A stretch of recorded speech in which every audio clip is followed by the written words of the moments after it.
On se trouve ici actuellement dans la zone de santé de Kwamut qui est en épidémie, la zone de santé de Bolobo qui est en épidémie de rougeole. Ce sont que quelques-unes des plus de 100 zones de santé qui sont déjà actuellement en épidémie de rougeole active au niveau du Congo.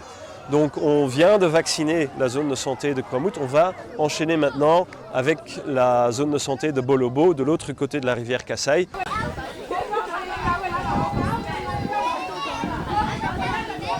Une des causes principales, c'est clairement le fait qu'il n'y a pas une couverture vaccinale qui permet d'éviter les épidémies. Alors les causes de cette faible couverture vaccinale, il y en a plusieurs, mais la cause principale, c'est les difficultés logistiques pour arriver à des aires de santé qui sont loin des bureaux centraux des zones de santé.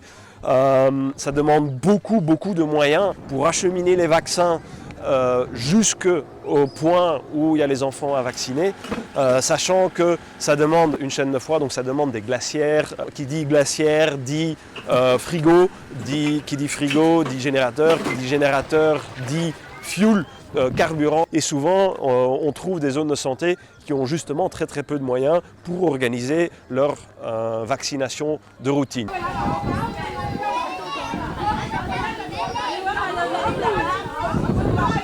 Donc avec MSF, on a décidé de créer un projet spécifique pour augmenter la capacité de riposte contre la rougeole. On a choisi l'axe rivière Kasaï parce que c'est un axe où il y a quand même pas mal de mouvements de population. Et l'idée, c'est qu'à partir d'ici, on va bouger petit à petit sur la rivière Kasaï pour vacciner les prochaines zones de santé, pour limiter l'expansion de l'épidémie. La stratégie qu'on utilise, c'est une stratégie qu'on appelle une stratégie coup de poing. Ça veut dire qu'on ne va pas nécessairement vacciner les zones entières, mais on va choisir spécifiquement les aires de santé qui sont les plus touchées, où il y a aussi le plus de morts, le plus de cas, et qui ont un risque de propagation.